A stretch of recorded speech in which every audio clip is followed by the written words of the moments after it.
23. Bien, yo les voy a hablar de frenado gravitacional y acreción en un medio gaseoso.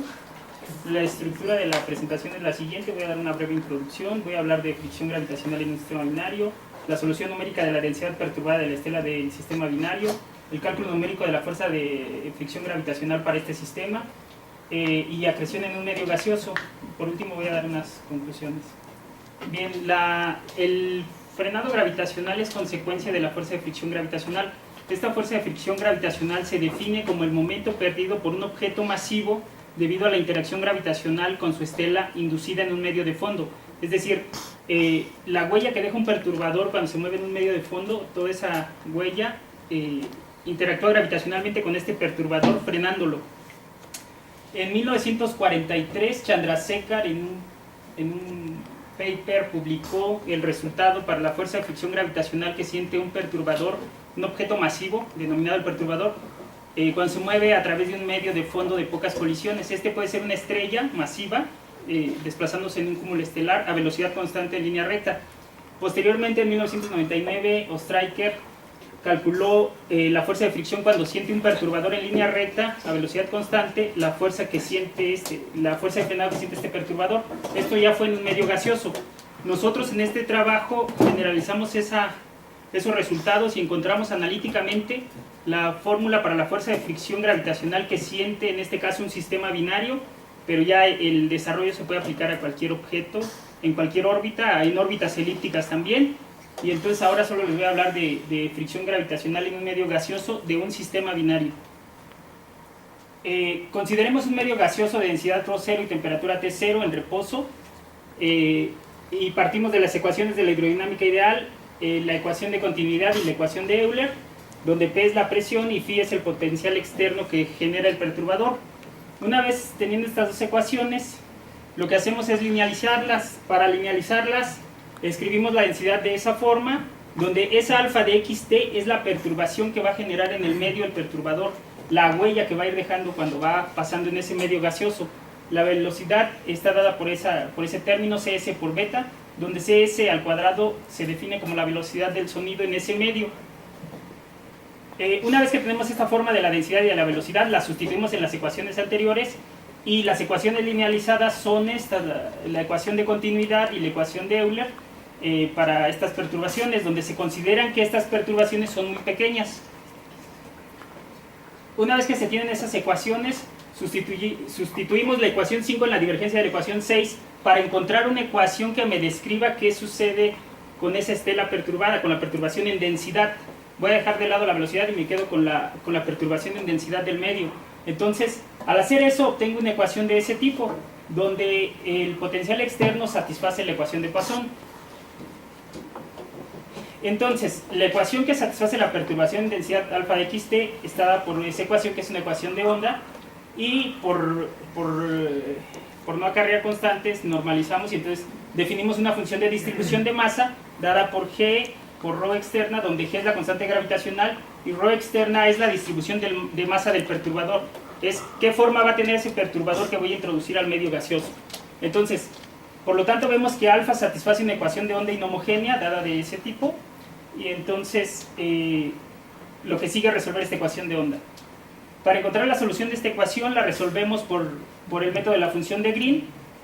Construimos la función de Green en 4 dimensiones y entonces tenemos que, por lo tanto, la densidad perturbada de esta estela va a estar dada por esa expresión, donde cabe resaltar que la huella que va dejando el perturbador va a depender de cómo sea la distribución de masa de este perturbador, cómo sea esa función de distribución de masa del perturbador.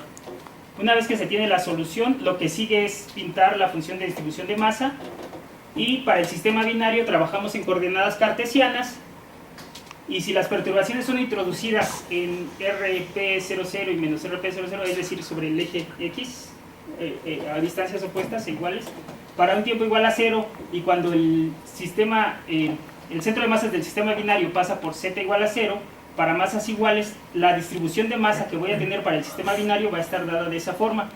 Se pinta en términos de la función delta de Dirac porque lo que estoy considerando es un sistema binario de masas puntuales. Es decir, estas masas no tienen superficies rígidas de frontera que generen choque con el medio. Entonces, lo que aquí les estoy describiendo simplemente es un sistema binario en un plano desplazándose, su centro de masa se desplaza a velocidad constante y yo voy a calcular la estela que deja este sistema binario en el medio y después esa fuerza gravitacional que siente este sistema debido a la estela. Entonces ya con esto sustituimos en la solución, se integra, se sustituye, se define esta variable que es la distancia a la cual yo quiero medir y desde dónde se originó esta perturbación. Haciendo esto, integrando la solución alfa sobre x, y y z, obtenemos esa expresión. Esa última integral, para resolverla, hacemos un cambio de variable y debemos de encontrar los ceros de la función delta de Dirac para poder realizar la integral. Entonces, aplicamos una propiedad de la función delta de Dirac que dice que si en una integral tienes a la función delta de Dirac y el argumento de la función delta de Dirac depende de una función que es función de la variable de integración, esa integral se convierte en una sumatoria que va a estar dada por la función, evaluada en donde se anula en los ceros de esta función, entre el valor absoluto de la derivada del argumento de la función delta. En este caso g está dada por esa expresión y esta d es la distancia que les había mencionado anteriormente. Entonces, haciendo esto, obtengo por lo tanto que la densidad, la estela, la huella que deja el perturbador está dada por esa expresión.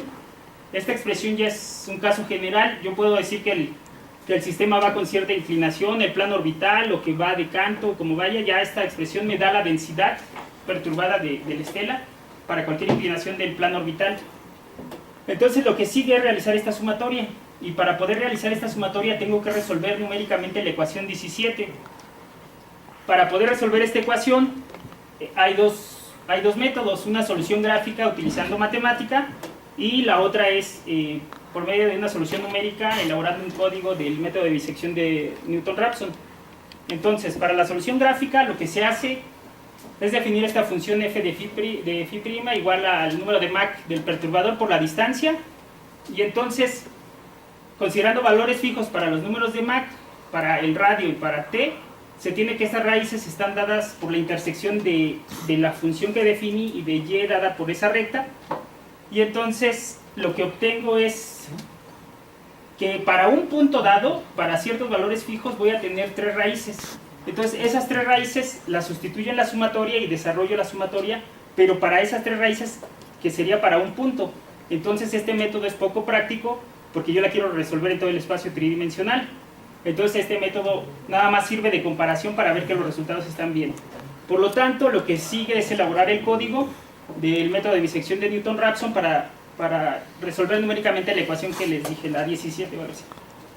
Entonces, una vez haciendo esto, lo que hago es programo el código de bisección de Newton-Raphson en C, construyo una malla tridimensional de nx, ny y nz puntos y resuelvo en cada uno de estos puntos esa ecuación. Entonces el rango que utilicé de barrer toda la malla fue desde -5 a 5 en cada uno de los tres ejes. Este método, bueno, el código ya lo mejoré, ya se tiene más control, ya se puede estudiar ciertas regiones de esta malla, y entonces ya también puedo resolver cualquier ecuación que se requiera resolver por el método de bisección de Newton-Raphson. Y entonces una vez que se tiene esto, me va a arrojar una matriz y además va a ser un cubo de datos, ¿no? Porque estoy considerando una malla tridimensional. Entonces, para un plano, yo resuelvo y realizo las sumatorias, y entonces lo que obtengo, en este caso para un corte en Z, en coordenadas Q-moving, es la estela que deja el perturbador, el sistema binario, cuando se desplaza en el medio gaseoso. En este caso es un caso subsónico. Aquí lo que se observa es que la densidad perturbada es muy suave, no envuelve un choque porque cada perturbador genera su propia esfera sónica y esta crece radialmente hacia afuera y se confina la densidad del perturbador ahí. Entonces este es para un caso subsónico, y aquí lo que sucede es que se superponen las dos esferas sónicas y es una densidad suave. La huella es suave, la perturbación es suave. Entonces paso al caso supersónico, y lo que tengo es que en este caso el sistema binario, la estela que deja sí genera un choque porque los perturbadores interactúan varias veces con su estela que van dejando cada vez que pasan un periodo. Entonces lo que se tiene aquí es que la estela que queda es una estela tipo espiral que se va enrollando. Entonces al actuar gravitacionalmente con los perturbadores del sistema binario, hacen que estos pierdan momento angular y decaigan en movimiento espiral hacia el centro. Una vez que se tiene esto, lo que sigue es, ya tengo la densidad perturbada, que es la D, lo que sigue es encontrar la fuerza de fricción gravitacional. Entonces lo que hago es hacer otro código para poder discretizar esa ecuación, y lo que hago es tomar, barrer la malla tridimensional de punto 0,125 en punto 0,125, es decir, discretizo esta ecuación y la resuelvo para cada perturbador y para cada una de sus componentes, la componente radial, la componente azimutal y la componente en z. Estas son las ecuaciones para el primer perturbador en coordenadas cilíndricas, y esta sería para el segundo perturbador. Entonces, una vez que se discretizan y se mete al código y se barre toda la malla tridimensional, ya obtengo la fuerza que siente este sistema binario cuando se desplaza en el gas. Entonces, este es para el caso de la componente en z, es decir, para el centro de masas. Y aquí lo que obtengo, a diferencia de otros trabajos reportados en la literatura, es que en nuestro caso, para el caso subsónico, esta fuerza va a ser mayor que lo que reportan otros autores, como lo que reportó Stryker en el 99. Pero a partir de los casos supersónicos, ajusta parecido, la fuerza es casi igual a lo que se tiene en esos casos. Este es para la componente en z. Y para la componente azimutal, que es la que nos interesa, porque es la que hace que pierda momento angular cada perturbador, se tiene que, para casos supersónicos de los perturbadores, la fuerza en el caso subsónico es mayor, pero va a ser mucho menor en el caso supersónico, y esto es debido a que la respuesta del gas es más lenta a lo que se va moviendo el gas, a lo que se van moviendo los perturbadores, perdón, y entonces el centro de masa se desplaza supersónicamente y lo que genera es una estela más elongada, una huella más elongada y más estrecha. Entonces, por lo tanto, el área que se integra es mucho menor. Entonces, esto es para el caso del componente angular. Ahora, esto es ya para un sistema binario, ¿no? Ahí la masa la consideré siempre constante de los perturbadores. Y ahora voy a considerar acreción en un medio gaseoso. Para este caso yo propongo una masa que va a tener ese tipo, que va a cambiar con el tiempo de esa forma, como 1 menos la exponencial, y la sustituyo en la función de distribución de masas. Posteriormente la sustituyo en la solución de la ecuación de onda, y entonces resuelvo. Lo que obtengo es que la densidad perturbada en este caso va a estar dada de esta forma. Aquí considero que el perturbador se mueve en línea recta a velocidad constante en el medio gaseoso, pero su masa va cambiando con el tiempo. Entonces obtengo esto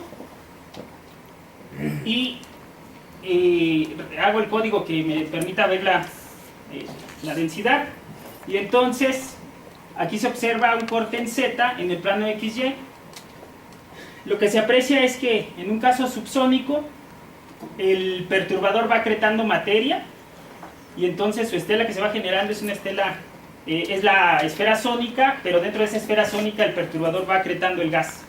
Entonces esto se puede aplicar al problema de acreción de Bondi publicado en 1944 en un caso más realista, porque aquí, aparte de que el perturbador, que en este caso podría ser una estrella o un agujero negro, acreta materia, va acretando, pero también va siendo frenado por esa atracción gravitacional con su estela. Entonces esto es para la acreción. Y bueno, ya hice también el código para calcular esa fuerza que siente este perturbador, y habría que calcular la razón de masa de acreción. Entonces ya tengo este código, ya nada me falta verificar que esta fuerza tenga convergencia, pero eso es muy simple ya una vez que se tiene el código para hacer el análisis. Entonces ya está todo este resultado. El anterior resultado del sistema binario ya está por publicarse, no sé, en unos meses o quizá ya, no sé en cuánto tiempo, pero ya también ya es otro resultado interesante. Y pues bueno, en conclusión, partiendo de las ecuaciones de la hidrodinámica ideal, calculamos la estela en densidad que genera un perturbador para distintos casos aplicando la teoría lineal de perturbaciones. La forma de resolver estas ecuaciones hidrodinámicas ha sido semianalítica. La resolvimos analíticamente hasta un punto donde ya no se podía resolver más, y se integró pero numéricamente. Atacamos el problema de la derivación de la estela que genera un sistema binario con movimiento de traslación, suponiendo que el plano orbital es perpendicular al vector de velocidad del centro de masa para este caso, pero ya también lo generalizamos para cualquier inclinación del plano orbital. Posteriormente calculamos la fuerza numéricamente y entonces vimos qué pasa con la pérdida de momento angular y cómo decae esta fuerza, ¿no?, para ciertos números de Mach. También calculamos la densidad perturbada de la estela para un perturbador con su masa dependiente del tiempo a velocidad constante en línea recta. Este es un problema interesante y que ahora en el doctorado me gustaría abordar, porque sí es más realista que lo que se considera en el problema de la expresión de Bondi. Y pues bueno, eso sería todo.